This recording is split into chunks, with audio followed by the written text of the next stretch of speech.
ಶ್ರೀ ಗಣಪತಿ ಶಾರದಾ ಗುರುಭ್ಯೋ ನಮಃ. ಉತ್ತರಂ ಯತ್ ಸಮುದ್ರಸ್ಯ ಹಿಮಾದ್ರೇಶ್ಚೈವ ದಕ್ಷಿಣಂ ವರ್ಷಂ ತದ್ ಭಾರತಂ ನಾಮ ಭಾರತೀಯತ್ರ ಸಂತತಿ.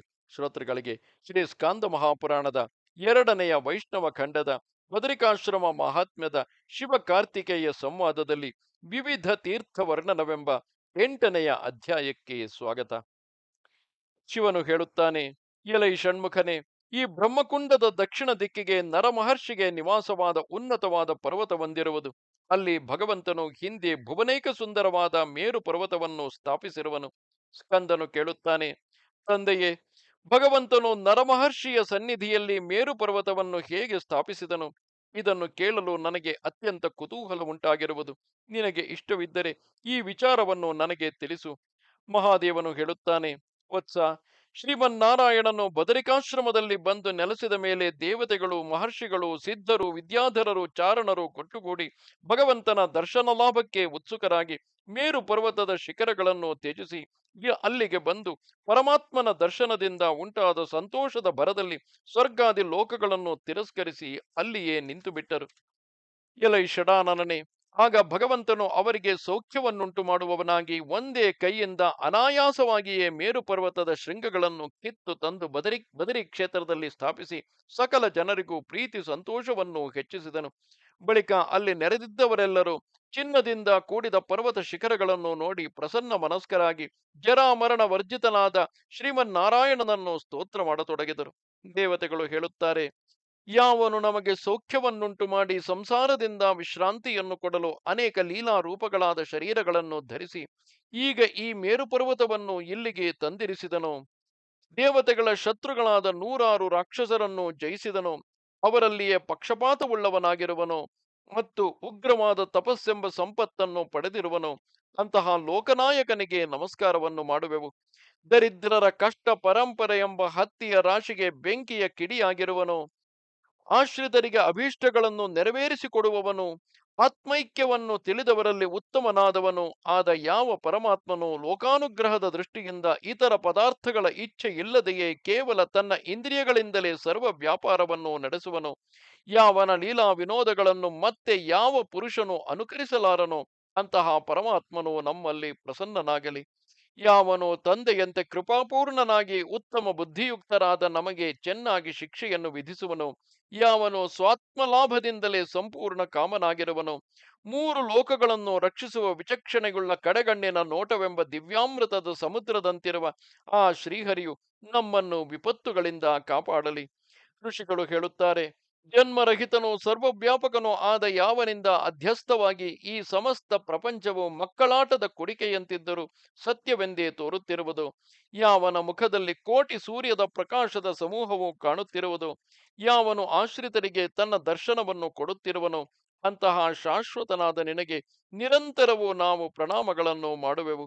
ಸಿದ್ಧರು ಹೇಳುತ್ತಾರೆ, ಯಾವನ ಕೃಪಾಲೇಶದ ಮಾತ್ರದಿಂದಲೇ ಮಹಾತ್ಮರು ಸಿದ್ಧಿಯನ್ನು ಹೊಂದುವರು, ಅವನಿಂದಲೇ ಸಂಸಾರ ಭಾಗಿಗಳಾದ ಇತರರು ಅತ್ಯಲ್ಪ ಕಾಲದಲ್ಲಿಯೇ ಭಯಂಕರವಾದ ಈ ಸಂಸಾರ ಸಮುದ್ರವನ್ನು ದಾಟುವರೆಂಬುದು ನಮ್ಮ ನಿಶ್ಚಯವಾಗಿರುವುದು.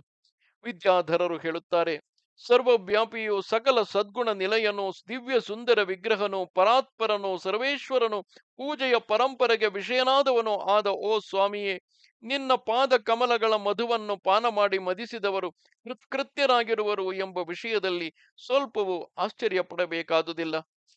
ದೇವತೆಗಳ ಈ ಸ್ತೋತ್ರಗಳಿಂದ ಸಂತೋಷಗೊಂಡ ಭಗವಂತನು ಅವರೆದುರಿನಲ್ಲಿ ಪ್ರತ್ಯಕ್ಷನಾಗಿ ನಿಮಗೆ ಬೇಕಾದ ವರವನ್ನು ಬೇಡಿರಿ ಎಂದನು. ಇಂತು ನುಡಿದ ವರಪ್ರದರಲ್ಲಿ ಅತ್ಯುತ್ತಮನಾದ ಆತನನ್ನು ಕುರಿತು ಅವರು ಬೇಡಿಕೊಂಡರು. ದೇವದೇವನು ಲಕ್ಷ್ಮೀರಮಣನು ಆದ ಎಲೈ ಪ್ರಭುವೆ, ನೀನು ಸಂತೋಷಗೊಂಡಿರುವೆಯೇ, ಆದರೆ ನೀನು ಈ ಬದರಿಕಾಶ್ರಮವನ್ನು ಎಂದಿಗೂ ತ್ಯಜಿಸಲಾಗದು. ಹಾಗೆಯೇ ಮೇರು ಪರ್ವತವನ್ನು ನೀನು ಎಂದಿಗೂ ಎಡಬಿಡಬಾರದು. ಪುಣ್ಯವಂತರಾದ ಯಾರು ನಿನ್ನಿಂದ ಸ್ಥಾಪಿಸಲ್ಪಟ್ಟಿರುವ ಈ ಮೇರು ಶೃಂಗವನ್ನು ನೋಡುತ್ತಾರೆಯೋ ಅವರು ನಿನ್ನ ಅನುಗ್ರಹಕ್ಕೆ ಪಾತ್ರರಾಗಿ ಅವರಿಗೆ ಮೇರು ಪರ್ವತದಲ್ಲಿಯೇ ಸಾಕ್ಷಾತ್ತಾಗಿ ವಾಸ ಮಾಡುವ ಪುಣ್ಯ ಉಂಟಾಗಲಿ. ಅವರು ಅಲ್ಲಿ ಬಹುಕಾಲ ಅನೇಕ ಭೋಗಗಳನ್ನು ಅನುಭವಿಸಿ ಕೊನೆಗೆ ನಿನ್ನಲ್ಲಿಯೇ ಲಯವನ್ನು ಹೊಂದಲಿ. ಶ್ರೀಹರಿಯು ಅವರಿಗೆ ಹಾಗೆಯೇ ಆಗಲೆಂದು ವರವನ್ನು ಕೊಟ್ಟು ಅಲ್ಲಿಯೇ ಅಂತರ್ಧಾನವನ್ನು ಹೊಂದಿದನು. ಆ ದಿನದ ಮೊದಲುಗೊಂಡು ಅವರೆಲ್ಲರೂ ಮೇರು ಶೃಂಗದಲ್ಲಿಯೇ ವಿಹಾರ ಮಾಡುತ್ತಾ ನರನಾರಾಯಣರಿಂದ ಪಾಲಿಸಲ್ಪಟ್ಟವರಾಗಿ ಬಹಳ ಕಾಲದವರೆಗೂ ಅಲ್ಲಿಯೇ ನೆಲೆಸಿದ್ದರು. ತಪಸ್ಸಂಪನ್ನರಾದ ಮಹರ್ಷಿಗಳು ಕೂಡ ಕೆಲವು ವೇಳೆ ಸ್ವರ್ಗದಲ್ಲಿಯೂ ಕೆಲವು ವೇಳೆ ಮೇರು ಶೃಂಗದ ಮಧ್ಯದಲ್ಲಿಯೂ ವಾಸ ಮಾಡುತ್ತಾ ಯಾವ ವಿಧವಾದ ಅನುತಾಪವೂ ಮನಕ್ಲೇಶವೂ ಇಲ್ಲದಂತೆ ಸುಖವಾಗಿರುವರು.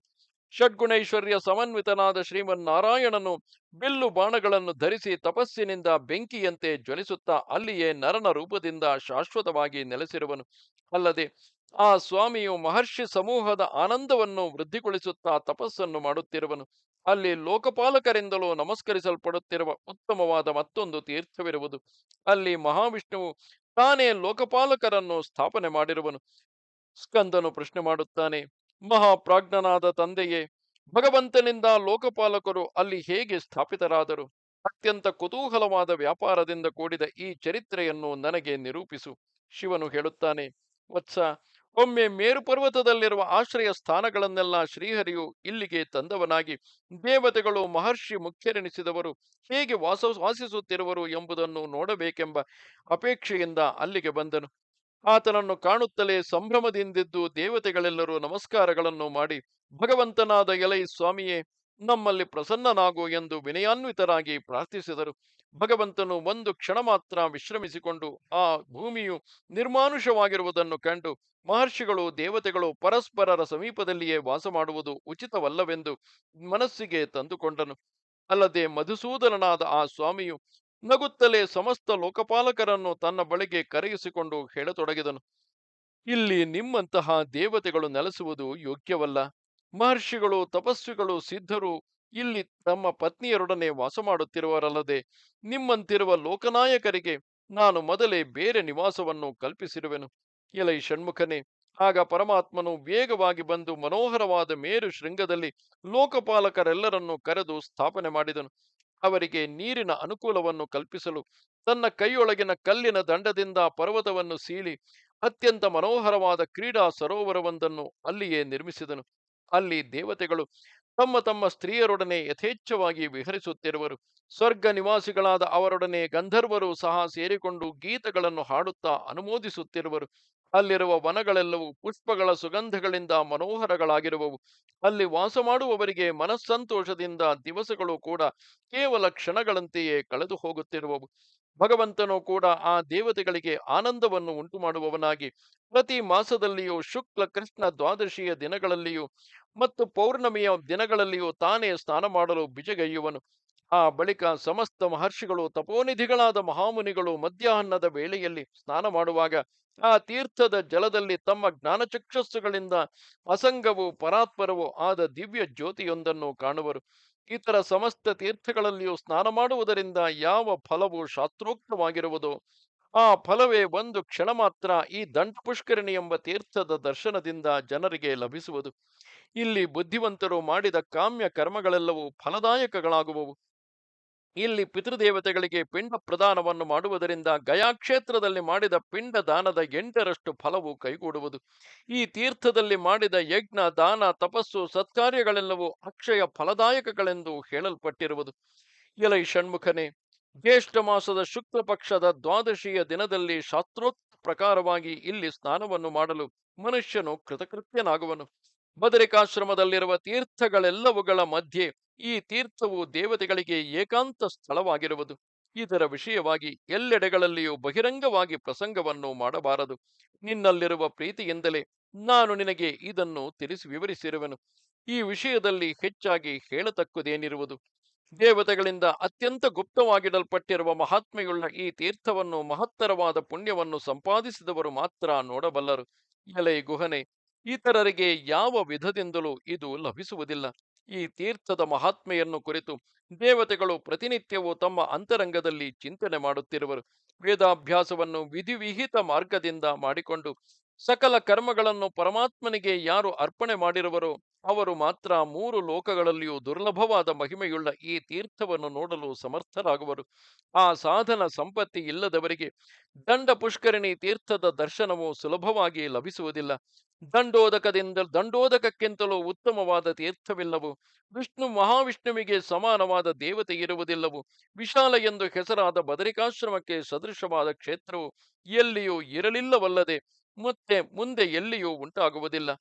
ಯಾವ ವಿಚಕ್ಷಣರಾದವರು ಭಗವಂತನ ಪಾರ್ಶ್ವವರ್ತಿಗಳಾಗಿದ್ದು ಶಾಶ್ವತವಾದ ವೈಕುಂಠದಲ್ಲಿ ವಾಸ ಮಾಡಲು ಅಪೇಕ್ಷಿಸುವರೋ ಅವರೆಲ್ಲರೂ ಪ್ರಯತ್ನಪೂರ್ವಕವಾಗಿಯೂ ಬದರಿ ಕ್ಷೇತ್ರವನ್ನು ಸೇವಿಸಲೇಬೇಕು. ಸ್ಕಂದನು ಕೇಳುತ್ತಾನೆ, ಎಲೈ ತಂದೆಯೇ, ಪುಣ್ಯಪ್ರದವಾದ ಈ ಕ್ಷೇತ್ರದಲ್ಲಿ ಗಂಗಾ ಪ್ರವಾಹವನ್ನು ಸೇರಿದಂತೆ ಶ್ರೇಯಸ್ಕರಗಳು ಪ್ರಭಾವಾನ್ವಿತಗಳು ಆದ ಯಾವ ಯಾವ ತೀರ್ಥಗಳು ನೆಲೆಸಿರುವವು, ಅವುಗಳನ್ನು ಸಂಕ್ಷೇಪವಾಗಿ ನನಗೆ ತಿಳಿಸುವವನಾಗು. ಮಹಾದೇವನು ಹೇಳುತ್ತಾನೆ, ಮಾನಸೋದ್ಭೇದ ತೀರ್ಥದ ಉದಕವು ಗಂಗೆಯೊಡನೆ ಸೇರುವ ಸ್ಥಳದಲ್ಲಿರುವ ತೀರ್ಥವು ನಿರ್ಮಲವೂ ಪುಣ್ಯಪ್ರದವೂ ಆಗಿ ಪ್ರಯಾಗ ಕ್ಷೇತ್ರಕ್ಕಿಂತಲೂ ಅತ್ಯಧಿಕವಾದ ಫಲವನ್ನು ಕೊಡುವ ಮಹಿಮೆಯುಳ್ಳದ್ದಾಗಿರುವುದು. ಮನುಷ್ಯರು 30,000 ವರ್ಷಗಳು ಕೇವಲ ವಾಯುಭೋಜನವನ್ನೇ ಮಾಡುವುದರಿಂದ ಯಾವ ಫಲವು ಲಭಿಸುವುದೋ ಆ ಫಲವೇ ಗಂಗಾ ಸಂಗಮದಲ್ಲಿ ಒಂದು ಸ್ನಾನವನ್ನು ಮಾಡುವ ಮಾತ್ರದಿಂದಲೇ ಮನುಷ್ಯರಿಗೆ ಲಭಿಸುವುದು. ಈ ಸಂಗಮಕ್ಕೆ ದಕ್ಷಿಣ ದಿಕ್ಕಿನಲ್ಲಿ ಧರ್ಮಕ್ಷೇತ್ರವೆಂಬ ತೀರ್ಥವು ಪ್ರಸಿದ್ಧಿಯನ್ನು ಹೊಂದಿರುವುದು. ಅಲ್ಲಿರುವ ವಿಗ್ರಹದಲ್ಲಿಯೇ ಋಷಿವರಿಯರಾದ ನಾರನಾರಾಯಣರೀರ್ವರು ಜನ್ಮವನ್ನು ತಾಳಿದರೆಂದು ಕೇಳಿರುವೆವು. ಮರ್ತ್ಯಲೋಕದೊಳಗೆಲ್ಲ ಈ ಕ್ಷೇತ್ರವೇ ಮರ್ತ್ಯಲೋಕದೊಳಗೆಲ್ಲ ಆ ಕ್ಷೇತ್ರವೇ ಪರಮಪಾವನವೆನಿಸಿ ಸಕಲ ತೀರ್ಥಗಳಲ್ಲಿಯೂ ಉತ್ತಮೋತ್ತಮವಾಗಿರುವುದು. ಅಲ್ಲಿ ಮಾತ್ರ ಭಗವಂತನಾದ ಧರ್ಮದೇವತೆಯು ಯಾವಾಗಲೂ 4 ಕಾಲುಗಳ ಮೇಲೆಯೂ ಸ್ಥಿರವಾಗಿ ನಿಂತಿರುವನು. ಅಲ್ಲಿ ಮನುಷ್ಯರಿಂದ ಮಾಡಲ್ಪಡುವ ಯಜ್ಞಗಳು, ತಪಸ್ಸು, ದಾನ ಮುಂತಾದ ಯಾವ ಸತ್ಕರ್ಮಗಳಿರುವವೋ ಅವುಗಳಿಗೆ ಅನೇಕ 100 ಕೋಟಿ ಕಲ್ಪಗಳಾದರೂ ಪುಣ್ಯವು ಕ್ಷೀಣತೆಯನ್ನು ಹೊಂದುವುದಿಲ್ಲವು. ಅದಕ್ಕೂ ದಕ್ಷಿಣ ದಿಕ್ಕಿನ ಪ್ರದೇಶದಲ್ಲಿ ಊರ್ವಶಿ ಸಂಗಮವೆಂಬ ತೀರ್ಥವಿರುವುದು. ಅದರಲ್ಲಿ ಸ್ನಾನವನ್ನು ಮಾಡುವುದರಿಂದಲೇ ಮನುಷ್ಯರಿಗೆ ಸಮಸ್ತ ಪಾಪಗಳು ನಾಶವಾಗುವವು. ಬಳಿಕ ಮಹಾವಿಷ್ಣುವಿನ ಭಕ್ತಿಗೆ ಸಾಕ್ಷಾತ್ತಾಗಿ ಏಕಾಂತ ಕಾರಣವಾಗಿರುವ ಕೂರ್ಮೋದ್ಧಾರವೆಂಬ ತೀರ್ಥವಿರುವುದು. ಅಲ್ಲಿ ಸ್ನಾನವನ್ನು ಮಾಡುವ ಮಾತ್ರದಿಂದಲೇ ಮನುಷ್ಯರಿಗೆ ಚಿತ್ತಶುದ್ಧಿಯುಂಟಾಗುವುದು. ಅದರ ಕೆಳಗಡೆಯೇ ಬ್ರಹ್ಮಾವರ್ತ ಕ್ಷೇತ್ರವಿರುವುದು. ಅದು ಬ್ರಹ್ಮಲೋಕದ ಪ್ರಾಪ್ತಿಗೆ ನಿಕಟವಾದುದು, ಏಕಾಂತವಾದುದು ಆದ ಸಾಧನವಾಗಿರುವುದು. ಈ ತೀರ್ಥದ ದರ್ಶನ ಮಾತ್ರದಿಂದಲೇ ಸಕಲ ಪಾತಕಗಳ ಸಂಕ್ಷಯ ಉಂಟಾಗುವುದು. ಎಲೈ ಪ್ರಿಯಪುತ್ರನೇ, ಸಾಮಾನ್ಯ ಮಾನವರಿಗೆ ದುರ್ಗಮಗಳಾದ ಅನೇಕ ತೀರ್ಥಗಳು ಈ ಪ್ರದೇಶದಲ್ಲಿ ನೆಲೆಸಿರುವವು. ನಿನ್ನಲ್ಲಿರುವ ಆದರಕ್ಕೆ ಒಳಪಟ್ಟು ನಾನು ಕೆಲವನ್ನು ಮಾತ್ರ ಸಂಕ್ಷೇಪವಾಗಿ ವಿವರಿಸಿರುವೆನು. ಯಾವನು ಈ ಕ್ಷೇತ್ರ ಮಹಾತ್ಮೆಯನ್ನು ಪ್ರತಿದಿನದಲ್ಲಿಯೂ ಭಕ್ತಿಯುಕ್ತನಾಗಿ ಕೇಳುವನೋ, ತದೇಕನಿಷ್ಠವಾದ ಮನಸ್ಸಿನಿಂದ ಇತರರಿಗೆ ಶ್ರವಣ ಮಾಡಿಸುವನು, ಆ ಪುಣ್ಯವಂತನು ಸಕಲ ಪಾಪಗಳಿಂದಲೂ ಬಿಡುಗಡೆಯನ್ನು ಹೊಂದಿ ಮಹಾವಿಷ್ಣುವಿನ ಲೋಕವಾದ ವೈಕುಂಠವನ್ನು ಸೇರುವನು.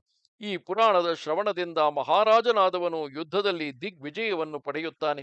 ಸಂತತಿಹೀನನಾದವನು ಸತ್ಪುತ್ರನನ್ನು ಪಡೆಯುವನು. ಮದುವೆಯಾಗಲೆಳೆಸುವವನಿಗೆ ಉತ್ತಮ ಕನ್ಯೆಯು ಸಿಕ್ಕುವಳು. ಕನ್ಯೆಯು ಕೂಡ ಉತ್ತಮನಾದ ಪತಿಯನ್ನು ಸೇರಿ ಸುಖಪಡುವಳು. ಧನಕ್ಕಾಗಿ ಪರಿತಪಿಸುತ್ತಿರುವ ಮಾನವನು ಸಮಸ್ತ ಅಭೀಪ್ಸಿತಗಳಿಗೂ ಸಾಧನಭೂತವೆನಿಸಿದ ಧನವನ್ನು ಹೊಂದುವನು. ಯಾವನು 1 ತಿಂಗಳವರೆಗೂ ಭಕ್ತಿಯಿಂದಲೂ ಸಮಾಹಿತ ಮನಸ್ಸಿನಿಂದಲೂ ಈ ಮಹಾತ್ಮ್ಯವನ್ನು ಕೇಳುವನು, ಅವನಿಗೆ ಅತ್ಯಂತ ದುರ್ಲಭಗಳಾದ ಕೋರಿಕೆಗಳು ಈಡೇರುವವು ಎಂಬ ವಿಷಯದಲ್ಲಿ ಸಂದೇಹವೇ ಇಲ್ಲವು. ಯಾವನ ಮನೆಯಲ್ಲಿ ಬದರಿಕಾ ಕ್ಷೇತ್ರ ಮಹಾತ್ಮ್ಯದ ಪುರಾಣ ಶ್ರವಣವು ನಡೆಯುತ್ತಿರುವುದು, ಆ ಮನೆಯಲ್ಲಿ ಮಾನಸಿಕ ಶಾರೀರಿಕ ವ್ಯಾಧಿಗಳ ಭಯವಾಗಲಿ, ಭಯಂಕರವಾದ ದಾರಿದ್ರ್ಯ ದುಃಖವಾಗಲಿ, ಕಲಹಗಳಾಗಲಿ ಎಂದಿಗೂ ಉಂಟಾಗಲಾರವು. ಆ ಪ್ರದೇಶದಲ್ಲಿ ಅಕಾಲ ಮರಣಗಳಾಗಲಿ, ಸರ್ಪಗಳೇ ಮೊದಲಾದ ಹಿಂಸ್ರ ಜಂತುಗಳ ಪೀಡೆಗಳಾಗಲಿ, ದುಸ್ವಪ್ನಗಳಾಗಲಿ, ದುಷ್ಟಗ್ರಹಗಳ ಪೀಡೆಗಳಾಗಲಿ, ಪರರಾಷ್ಟ್ರಗಳ ಮತ್ತು ಪರರಾಜರ ಭಯವಾಗಲಿ ಸಂಭವಿಸಲಾರದು. ಯುದ್ಧವು ಸಂಭವಿಸುವ ಪ್ರಸಂಗದಲ್ಲಿಯಾಗಲಿ, ತೀರ್ಥಯಾತ್ರೆಗಳಿಗೆ ಹೊರಡುವಾಗಲೂ, ವಿವಾಹಗಳೇ ಮುಂತಾದ ಶುಭ ಕಾರ್ಯಗಳಲ್ಲಿಯೂ, ವಾಗ್ವಾದಗಳನ್ನು ನಡೆಸುವ ಸಂಭವ ಉಂಟಾದ ಕಾಲದಲ್ಲಿಯೂ ಈ ಮಹಾತ್ಮ್ಯವನ್ನು ಪ್ರಯತ್ನಪೂರ್ವಕವಾಗಿ ಪಠನ ಮಾಡಬೇಕು. ಯಾರು ಈ ಬದರಿಕಾಶ್ರಮ ಮಹಾತ್ಮ್ಯದ ಗ್ರಂಥದಲ್ಲಿ ಸಮಸ್ತವನ್ನಾಗಲಿ, ಒಂದು ಅಧ್ಯಾಯ ಮಾತ್ರವನ್ನಾಗಲಿ, ಅರ್ಧ ಅಧ್ಯಾಯವನ್ನಾದರೂ ಬುದ್ಧಿವಂತರಾಗಿ ಪಠಣ ಶ್ರವಣಗಳನ್ನು ಮಾಡುವರೋ ಅವರಿಗೆ ಸಮಸ್ತ ಕಾರ್ಯಗಳಲ್ಲಿಯೂ ಸಂಸಿದ್ಧಿಯು ಲಭಿಸುವುದು ಎಂಬುದರಲ್ಲಿ ವಿಚಾರಣೆಯನ್ನು ಮಾಡಬೇಕಾದ ಅವಶ್ಯಕತೆಯೇ ಇರಲಾರದು. ಇಲ್ಲಿಗೆ 81,000 ಶ್ಲೋಕಗಳ ಸಂಹಿತೆಯೆಂದು ಪ್ರಸಿದ್ಧವಾದ ಶ್ರೀ ಸ್ಕಾಂದ ಮಹಾಪುರಾಣದ 2ನೆಯ ವೈಷ್ಣವ ಖಂಡದ ಬದರಿಕಾಶ್ರಮ ಮಹಾತ್ಮ್ಯದ ಶಿವ ಕಾರ್ತಿಕೇಯ ಸಂವಾದದಲ್ಲಿ ವಿವಿಧ ತೀರ್ಥ ವರ್ಣನವೆಂಬ 8ನೆಯ ಅಧ್ಯಾಯವು ಮುಗಿದುದು. ಇದರೊಂದಿಗೆ ಬದರಿಕಾಶ್ರಮ ಮಹಾತ್ಮ್ಯವು ಮುಗಿದುದು. ನಮಸ್ತೆ ಶಾರದೆ ದೇವಿ, ಕಾಶ್ಮೀರ ಪುರವಾಸಿನಿ, ತ್ವಾಮಹಂ ಪ್ರಾರ್ಥೆಯೇ ನಿತ್ಯಂ, ವಿದ್ಯಾದಾನಂಚ ದೇಹಿಮೆ. ನಮಸ್ಕಾರ.